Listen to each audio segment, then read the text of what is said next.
Pertama ku batu heula teras dituturkeun ku cai. Lamun teh mah tos papang. Ieu nu pamegetnya geus karolot ieu lah piraku kabita ku curug. Ieu pameget tos papang. Tekan otomatis henteu langsung garing ditungtung teh nya. Istri tinggal disamikeun we nya engke nya istri mah. Tah. Pertama, ieu kautamianana nya. Pertama disusut ku batu. Engke komplena nya atuh peurih engke eta mah. Ku batu. Sabada batu teras beres ya ku batunya dituturkeun ku cai. Berarti sakumaha biasa urangnya. Da urang mah tara ngangge batunya. Tara, sok langsung ku naon? Sok langsung ku cai. Tah. Kautamianana mah ngangge batu heula nembe ngangge cai. Tah. Kasimpen tadi ge kadinya. Ku batu teras ku cai berarti sabaraha kali ya? 2 kali nya. Kumaha cenah di zaman ayeuna nu canggih mah ari batu mah hese neanganana, maksud hese neanganana teh ngebluk da dihareup gitu aya sagunuknya batu mah. Tah, maka anu sami sareng batu statusna teh nyaeta barang anu teas anu teu dimulyakeun kusara. Barang anu teasnya atawa kasap ngan teu dimulyakeun. Maksud dimulyakeun teh kumaha? Lain barang nu sok didahar. Jika comro geus 2 poe atawa gorengan hipu kan eta ge kumaha teuas. Atawa bugis tinu hajat teu daek poe didahar eta oge teuas. Tah nu kitu mah teu kenging nya. Tapi kedah barang anu teuas teh anu teu dimulyakeun. Di zaman ayeuna mah aya ning tos disadiakeun nyaeta naon? Tisu. Tisu ku tisu heula nembe ku cai. Eta kautamaanana. Ngan lamun teh mah urang hoyong ngaringkes teh hoyong milih hiji nya, hoyong milih hiji. Maka nu utamina teh nyaeta ku cai. Lamun dina kautamaanana mah batu heula atawa anu naon setara jeung batu nembe cai nya. Ngan lamun bade diringkes teh kumaha? Bade nyandak hiji nyaeta ku cai. Kajabi lamun teu aya cai eta mah tiasa kunaon wungkul? Ku batu wungkul atawa anu setara jeung batu. Tadi dieu mah bahasana al-abdolu ari kautamaanana eta ayastanjia yen omeh nya. Lamun omeh mun cecewok awalan bil ahjari kahiji ngangge batu sumayut biaha sanian bil mai teras dituturkeun. Maksudna lain batu nutur-nuturnya sabada ku batu teras we beres ku batu teras ngangge cai gitu dikumbah ku cai ya. Bahkan di dieu mah aya bahasa wal wajibu salasu masahatin. Ku batu ge kedah 3 kali atawa geuning dina sapina mah aya syarat susuci ku batu. Batuna kudu 3 atawa batu hiji juruna 3. Pikeun urang nu can pernah aya nu pernah ku batu teh. Paling gemun modal di lobong digusrukeun karena tangkal leutiknya.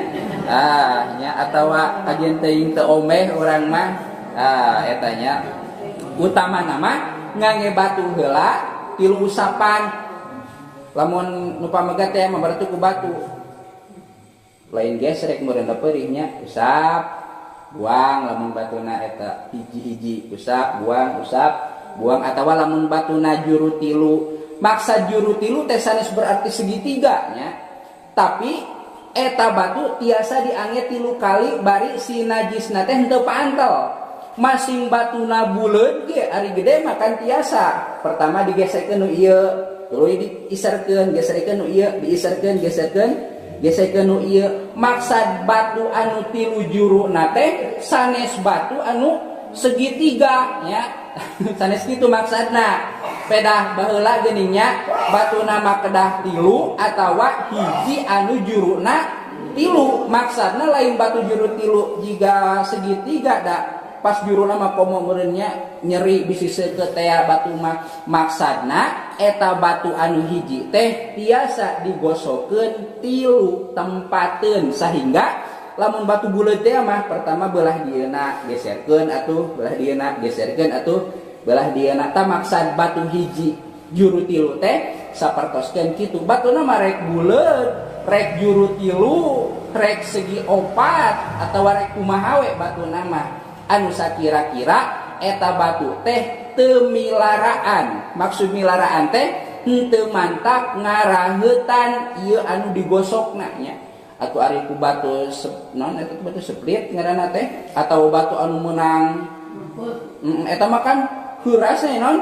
seukeut jiga asahan keur mah pondok kieu pondok wae nya tah teh kenging nya tah janten lamun ngudagkeun kautamaan mah pertama ku batu atawa mun zaman aya nama kunaon ku tisu nya ku tisu mah henteu nyeri terasa bada tisu 3 kali dituturkeun ku cai ngan lamun bade milih hiji berarti lamun bade milih hiji mah otomatis henteu naon ieu teu utama teu afdol nya eta mah ngangge cai wungkul. Teras peringkat kaduana ngangge batu tilu atau batu hiji anu tilu juru lah gampang namanya atawa gagentosna naon di zaman ayeuna mah tisu sapertoskeun nu aya di WC kota teu kenging kieu nya dina kitabna ge ku batu ieu mah tisu cenah teu sah sanes kitu maksudna nya maksudna teh tah di dieu maksud awil hajari wa ma fi maknahu teh nyaeta hiji mingkulli jamidin ti satiap barang anu teuas nya pedah batu biasana kumaha teuas nya tah nu disebatna we batu padahal mah satiap anu teuas tohirin anu suci nya teu katingali karagragan tai koliin anu bisa nyabut atawa ngalak atawa ngageserkeun nya goiri muhtaromin anu henteu dimulyakeun maksa dimulyakeun teh saperti kenaon dahareun kucomron gaaleun teu tiasa nya tah eta mah nya ari di urang mah da seueur ieu naon cai nya aya teh anu sapoe sapoting teu mendak cai di urang jarang-jarangnya bahkan bisa disebat teu aya sanajan cai saat ge kan masih keneh biasa sakalian modal mah moal meureun ari dina cai saat mah nya anger we milarian paciringan atawa nebeng nya ngiring ka bumi batur ngadurat sakapeung gitu di sawah tah janten utamina mah ku batu heula teras ku cai ngan lamun bade diringkeskeun langsung ku cai ngan teu kenging kana kautamian eta nu disebatkeun dina ieu kitab kira-kira urang bade nu utami bade anu diringkes keun we